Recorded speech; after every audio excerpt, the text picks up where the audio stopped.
சபையில் உம்மத்தே முஹம்மதியாவை சேர்ந்திருக்கிற இன்ன தவறு செய்திருக்கிற மனிதர் முன்னால் வாருங்கள் என்று அல்லாஹ் விசாரணைக்கு அழைக்கிற பொழுது எல்லா நபிமார்களுக்கு முன்னாலும் நம்முடைய ஹபீப் ஸல்லல்லாஹு அலைஹி வஸல்லம் அவர்களுக்கு அது தலைகுனிவல்லவா என்று சஹாபாக்கள் நினைத்தார்கள்.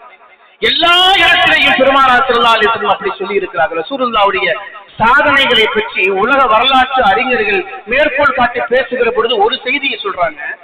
என்ன சொல்றாங்கன்னா, ப்ரொஃபசர் ஹாமில்டன் என்று சொல்லக்கூடியவர் சொல்கிறார், பெருமானார் ஸல்லல்லாஹு அலைஹி வஸல்லம் எப்படிப்பட்ட ஒரு சமூகத்தை உருவாக்கினார் என்றால் சின்லெஸ் சொசைட்டி, பாவம் செய்யாத ஒரு சமூகத்தை முஹம்மது நபிகள் உருவாக்கினார்கள் என்று சொல்கிறார். பாவம் செய்யாத ஒரு சமூகம், பாவம் செய்வதற்கு கூச்சப்படுகிற ஒரு சமூகம், பாவம் செய்துவிட்டால் அந்த பாவத்திலிருந்து அல்லாஹ்விடத்தில் மன்றாடி தௌபா செய்யக்கூடிய ஒரு சமூகம், அதற்காக வெட்கப்படக்கூடிய, அதற்காக கவலைப்படக்கூடிய, அதற்காக அல்லாஹ்விடத்தில் அழுது மன்றாடக்கூடிய ஒரு மிகச்சிறந்த சமூகத்தை முஹம்மது நபி அவர்கள் இந்த உலகத்திலே உருவாக்கினார். அப்படி ஒரு சமூகத்தை முஹம்மதுக்கு முன்பும் பின்பும் இந்த உலகத்தில் யாருமே உருவாக்கவில்லை என்று ப்ரொஃபசர் ஹாமில்டன் சொல்கிறார். நான் நிறைய உதாரணங்களை சொல்ல முடியும். ஸஅலபா என்று சொல்லக்கூடிய ஒரு சஹாபி, ரொம்ப எளிமையான சஹாபி தான், ரலியல்லாஹு தஆலா அன்ஹு. ஸஅலபா இப்னு அப்துர் ரஹ்மான் என்பது அவருடைய பெயர். ரசூல் ஸல்லல்லாஹு அலைஹி வஸல்லம் அவர்கள் ஒரு வேலையை அவருக்கு கொடுத்து அனுப்பினார்கள். இந்த மாதிரி ஒரு வேலையை முடிச்சுட்டு வான்னு அனுப்பிவிட்டாங்க. அவர் தெருவழியாக போய் கொண்டிருக்கிற பொழுது, அன்றைக்கெல்லாம் வீடுகளுக்கு எந்த திரையும் இல்லை, எதிர்பாராத ஒரு வீட்டை அவர் எதேர்ச்சியாக பார்க்கிறார். அந்த வீட்டுக்குள்ளே ஒரு பெண் குளித்துக் கொண்டிருக்கிறார். அவர் பார்த்தவள் ஒரு கணம் நின்று ஒரு நொண்டி நின்று இரண்டாவது முறையும் பார்த்து விட்டார். பார்த்து விட்டதற்கு பிறகு அவருடைய உள்ளம் பதறுகிறது, நாம் தெரியாமல் ஒரு பெரிய பாவத்தை செய்து விட்டோமே, இந்த பாவத்தை செய்துவிட்ட காரணத்தினால் இது ரசூலுல்லாஹ்வுக்கு தெரிந்தால் என்ன ஆகும் என்று அவர் அஞ்சி நடுங்கினார், பயந்தார், அழுது கொண்டே புலம்பினார். ரசூலுல்லாஹ் எந்த வேலைக்காக அவரை அனுப்பினாரோ அந்த வேலையை செய்துவிட்டு ரசூலுல்லாஹ்வுடைய மஜ்லிஸுக்கு அவர் வரவில்லை. 40 நாட்கள் ஆகிவிட்டது. மக்கா மதீனாவுடைய எல்லா மலை அடிவாரத்திற்கு பின்னாலேயும் அவர் ஓடிக்கொண்டே இருக்கிறார். என்ன சொல்லி ஓடுகிறார் என்றால், இறைவா என்னை நரகத்திலே இருந்து காப்பாற்று, நான் ஒரு பெரிய பாவத்தை செய்துவிட்டேன் என்று அவர் புலம்பிக் கொண்டே ஓடினார். பெருமானார் ஸல்லல்லாஹு அலைஹி வஸல்லம் பல்வேறு பணிச்சுமைகளுக்கு மத்தியில் இவரை பற்றிய கவனம் இல்லாமல் போனார். ஒரு கட்டத்தில் ஜிப்ரீல் அலைஹிஸ்ஸலாத்து வஸ்ஸலாம் அவர்கள் ரசூலுல்லாஹ்வை சந்திப்பதற்காக வந்தார்கள். வந்தவர்கள் ரசூல் ஸல்லல்லாஹு அலைஹி வஸல்லம் என்ன திடீரென்று வந்திருக்கிறீர்கள், எந்த முன்னறிவிப்பும் இல்லாமல் என்று கேட்ட பொழுது ஜிப்ரீல் அலைஹிஸ்ஸலாத்து வஸ்ஸலாம் சொன்னார்கள், அல்லாஹ் உங்களுக்கு சலாம் சொல்லிவிட்டான் என்று சொன்னார். இரண்டாவது சொன்னார்கள், உங்களுடைய ஒரு தோழர் என்னை நரகத்திலே இருந்து காப்பாற்றி என்று இந்த மன அடிவாரத்தில் சொல்லிக் கொண்டு ஓடிக்கொண்டே இருக்கிறார் என்கிற தகவலில் உங்களிடத்தில் சொல்லும்படி அல்லாஹ் என்னை அனுப்பினான் என்று சொல்லிவிட்டு அவர் போய்விட்டார். ரசூல் ஸல்லல்லாஹு அலைஹி வஸல்லம் அவர்களுக்கு அப்பொழுதுதான் ஞாபகத்திற்கு வருகிறது, ஸஅலபா அவராகத்தான் இருக்கும், அவருடைய சபைக்கு வந்து நீண்ட நாட்கள் ஆகிவிட்டது என்று அந்த யோசனைகள் இருக்கிறார்கள்.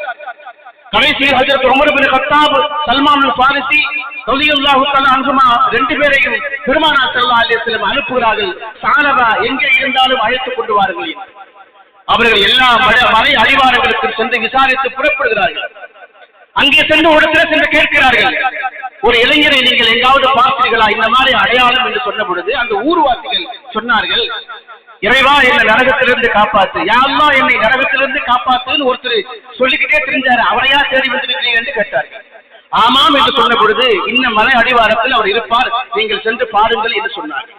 உமர் ரலியல்லாஹு தஆலா அன்ஹு அவர்களும் ஹஜ்ரத் சல்மான் அல் ஃபாரிசி ரலியல்லாஹு தஆலா அன்ஹு அவர்களும் ரெண்டு பேரும் சென்று பார்த்த பொழுது ஒரு மலை உச்சியில் நின்று கையை விரித்து, இறைவா என் பாவங்களை மன்னிப்பாயாக, என்னை நரகத்திலே இருந்து காப்பாற்றுவாயாக என்று அவர் அழுது புலம்பிக் கொண்டிருந்தால், உமர் ரலியல்லாஹு தஆலா மெதுவாக பின்னால் சென்று அவரை இடுப்போடு கட்டி அணைத்துக் கொண்டார்கள்.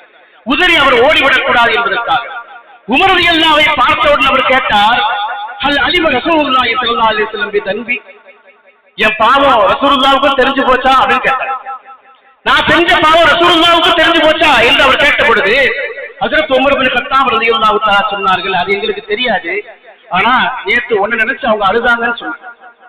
நீ வா ரசூலுல்லாஹ்வுடைய மஜ்லிஸுக்கு நீங்க வாங்க என்று கேட்ட பொழுது, நீங்க முன்னாடி போங்க, நான் பின்னாடி வர்றேன், எனக்கு ரசூலுல்லாஹ்வுடைய முகத்தை பார்க்கும் தைரியம் இல்லை, ஆனால் ரசூலுல்லாஹ் தொழுகையில் இருக்கிற பொழுது நான் வருகிறேன் என்று உமர் ரலியல்லாஹுவை முன்னாலே அனுப்பிவிட்டு ரசூல் ஸல்லல்லாஹு அலைஹி வஸல்லம் தொழுகை வைத்துக் கொண்டிருந்தார்கள். அப்பொழுது இவர் பின்னால் சென்று இணைந்து கொண்டார்.